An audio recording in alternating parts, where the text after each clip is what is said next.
Hi Durga.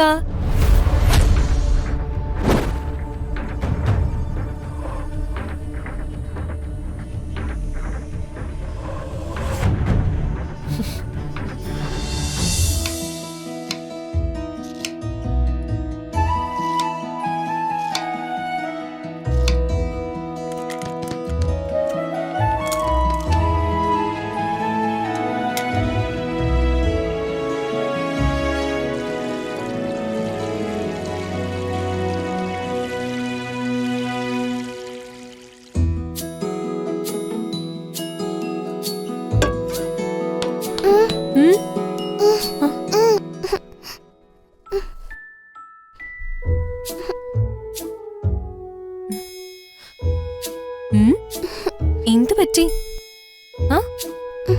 വാ വാ എനിക്ക്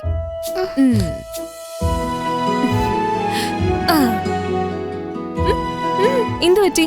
എന്താ മോളുടെ മുഖത്തൊരു സങ്കടം പോലെ?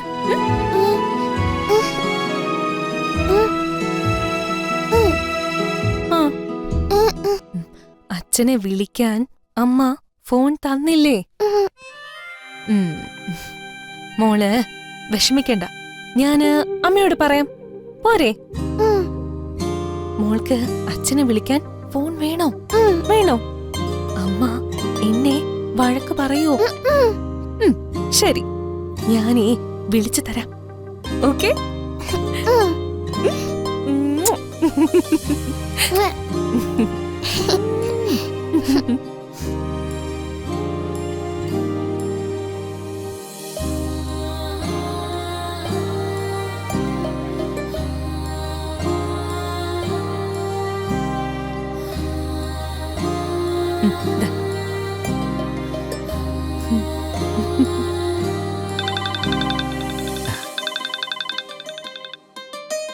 ഹായ് മോളെ, എന്താ ചെയ്യുന്നേ? സുഖമല്ലേ? എന്തെടുക്കുമായിരുന്നു? മോള് കഴിച്ചായിരുന്നോ?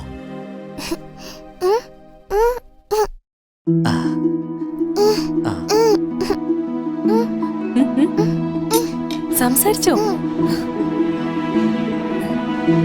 ഹലോ. ഹായ് ദുർഗ, സുഖാണോ? സുഖായിരിക്കുന്നു. ഇവിടെ കിച്ചണില് കുറച്ച് പണിയില്ല. നിങ്ങൾ സംസാരിക്കും. നടക്കട്ടെ. ദുർഗേച്ചറി കൂടെ കിച്ചണിലാണോ? അച്ഛൻ ഓഫീസിലാ. പപ്പയെ മിസ് ചെയ്യുന്നുണ്ടോ?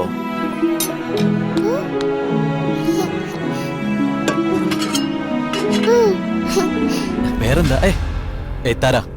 ഹായ് മോളെ. താരാ, ഫോണിങ്ങതാ. ഹായ് മോളെ. മോൾക്ക് ആന്റി അറിയോ? ആന്റി മോൾക്ക് കുറേ ഗിഫ്റ്റ് ഒക്കെ വാങ്ങി വെച്ചിട്ടുണ്ട്.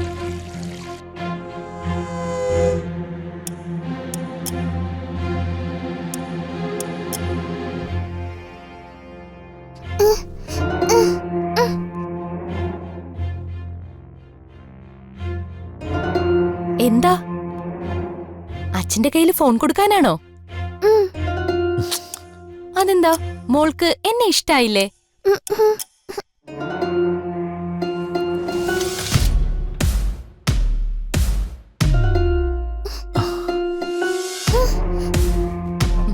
ഹായ് പൂർണിമ.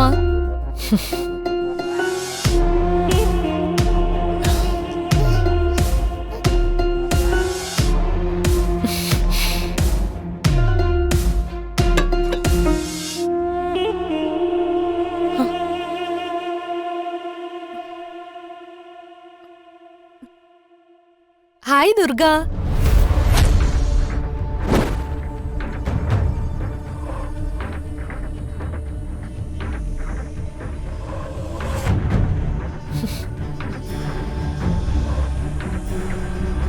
ദുർഗ, ഇനി ഇത് ആവർത്തിക്കരുത്.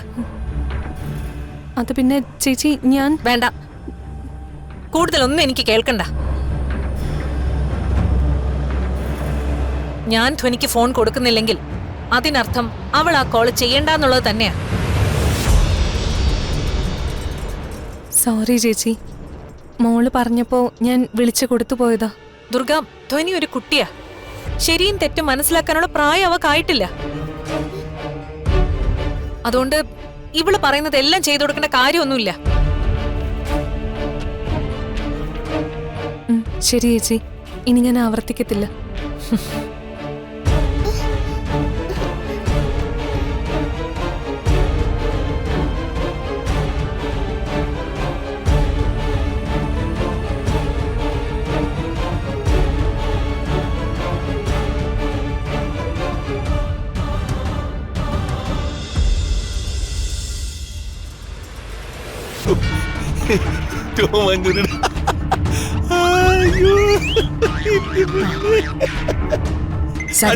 നിങ്ങൾ അറിഞ്ഞോ?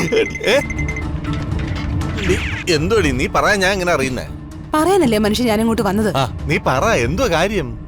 നിങ്ങളല്ലേ മനുഷ്യ പറഞ്ഞത് പൂർണിമയുടെ മനസ്സിൽ ഇപ്പോഴും സഞ്ജയുണ്ട്, നമ്മൾ സൂക്ഷിക്കണമെന്നൊക്കെ. അതെ, അതിനിപ്പോ എന്തുവാ?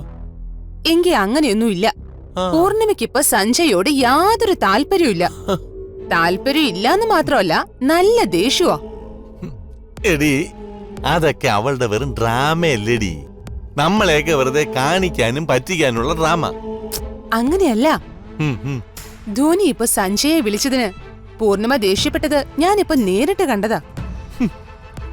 എന്നിട്ട് അത് മാത്രമല്ല, ഫോൺ ചെയ്ത് കൊടുത്തുന്ന് പറഞ്ഞ് ആ ദുർഗയോട് പൂർണിമ ദേഷ്യപ്പെടുകയും ചെയ്തു.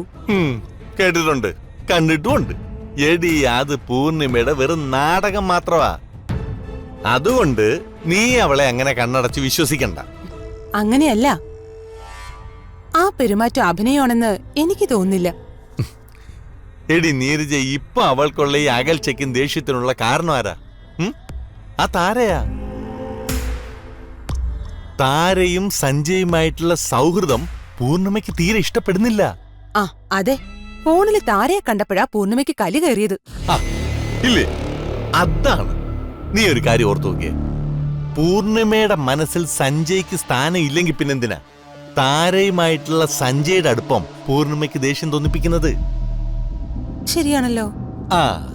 എടി, അതാണ് ഞാൻ പറഞ്ഞത്. അവളുടെ മനസ്സിലെ ഇപ്പോഴും സഞ്ജയുടെ നല്ല സ്നേഹമുണ്ട്. പക്ഷേ നമ്മൾ ഇപ്പൊ ഒന്ന് വിചാരിച്ച അത് സഞ്ജയടുത്തുള്ള വൈരാഗ്യമാക്കി മാറ്റാൻ സാധിക്കും. എങ്ങനെ? ഒരു പെണ്ണ് അവള് സ്നേഹിക്കുന്ന പുരുഷനെ പൂർണ്ണമായിട്ട് മനസ്സിൽ നിന്ന് കളയണമെങ്കിൽ അവനും മറ്റൊരു സ്ത്രീയുമായിട്ട് ബന്ധമുണ്ടെന്ന് അവക്ക് ബോധ്യപ്പെടണം. അതിനെ സഞ്ജയ്ക്ക് താരയോട് ബന്ധമുണ്ടെന്ന് നമ്മൾ പൂർണിമയെ പല രീതിയിൽ പറഞ്ഞു വിശ്വസിപ്പിക്കണം.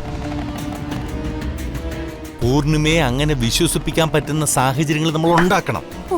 എന്റെ സഹദേവേട്ടാ, നിങ്ങളൊരു രാക്ഷസനാ. ബുദ്ധി രാക്ഷസൻ. അങ്ങനെ പറ.